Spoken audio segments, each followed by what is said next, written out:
Bonjour à tous. Alors j'avais trouvé le gagnant à 39 contre 1 parce que je suis un fan de l'entraîneur de Zonette, mais quand on voit un emoji rouge finir à l'arrivée du tiercé à 55 contre 1, quand on voit un autre cheval à 150 à l'arrivée, eh bien voilà, on s'est frotté les yeux. Ça a été très compliqué ce vendredi. Ça a été ce que j'appelle un Black Friday. Vous le savez, je suis hostile à ces emojis, et notamment ces emojis rouges qui trompent les turfistes tout simplement. Point de suspension. Alors pour ceux qui s'en souviennent, elle est toujours en ligne, il y a une pétition pour venir à bout de ces faux emojis rouges.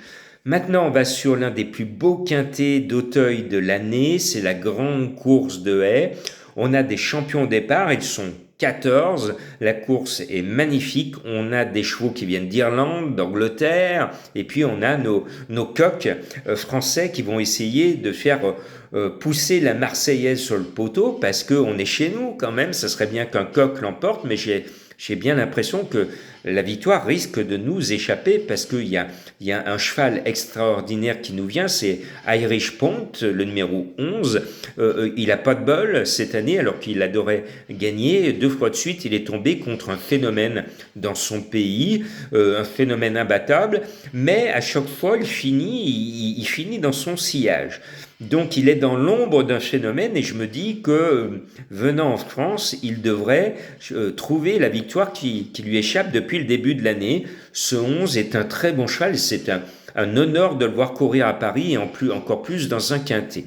Là, je suis content parce que là, les dirigeants ont pris une course de groupe 1 super quintet avec 14 partants et qu'on aurait pu faire de même avec un groupe 1 dimanche dernier, vous en souvenez, avec la poule d'essai des pouliches plutôt que d'aller chercher un vulgaire handicap. Je referme cette parenthèse.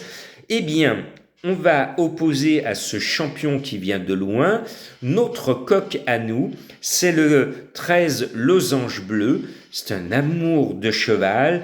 Il aime gagner, vous aussi. 2 fois en fin d'année et une belle victoire récente. Charon, son jockey, est conscient. Allez, que son jour de gloire arrive. Pourquoi pas? On espère, nous, les Français, que ce soit un Français qui gagne. Mais cette année, ça risque d'être compliqué parce que l'opposition étrangère est extrêmement relevée. Et puis, vous le savez, je suis un fan de James Revelet. Il pilote le 8 Hooligan. Ce numéro 8 me plaît beaucoup. Il a gagné avec la manière. Ce n'est pas un penalty, mais il devrait courir de très très belle façon et j'adore James, donc je le mets sans hésiter. Vous l'avez remarqué, je le mets tout le temps, de toute façon, James Revelet.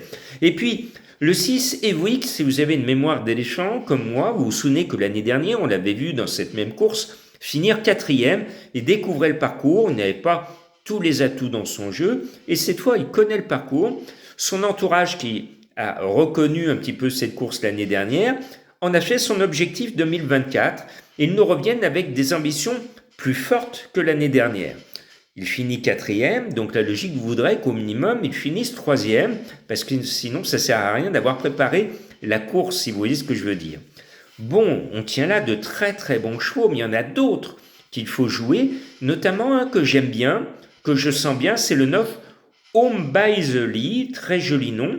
C'est l'équipe O'Brien, alors que ce soit en plat ou en obstacle, il vaut mieux, quand on joue à l'international, jouer les O'Brien, parce que ce sont des gens de chevaux, ce sont des dynasties d'hommes de chevaux et de femmes de chevaux, donc obligé de les mettre, et moi, par respect pour toute cette lignée O'Brien, eh ben, je mets ce numéro 9 avec beaucoup de plaisir. Ce cheval doit continuer sur sa bonne lancée, il est abonné cette année aux 3e place, c'est bon pour notre tiercé. Et puis en haut de tableau, il y a un cheval que je voyais malgré sa lourde charge récemment dans un quintet, c'est Irish Vocation, le numéro 1.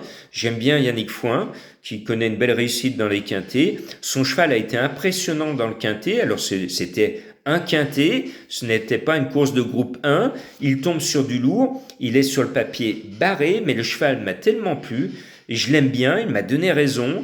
récemment, je suis obligé de le mettre. Et puis en bas de tableau, il y a la championne de l'entraîneur serreur, Julie Flower, le numéro 14. Eh bien, c'est un métronome, elle est toujours là, elle peut être barrée pour la gagne, elle n'a que 5 ans, mais elle a le plus petit poids de la course. Eh bien, je trouve qu'elle peut s'immiscer à l'arrivée. En tout cas, c'est une future grande championne et je pense qu'elle ne va pas taper loin. Et puis, je vais glisser, il y aura forcément une grosse cote, et ben, je vais chercher le 10 Mister Incredible, parce que je suis un fan de l'entraîneur Mullins, qui est un monstre sacré de l'obstacle au niveau mondial. Mullins, c'est Monsieur Gros Obstacle, c'est Monsieur Exploit sur les plus gros parcours du monde, les plus gros steeples, le Grand National de Liverpool. En tout cas, rien ne lui fait peur, il y connaît de partout une belle réussite.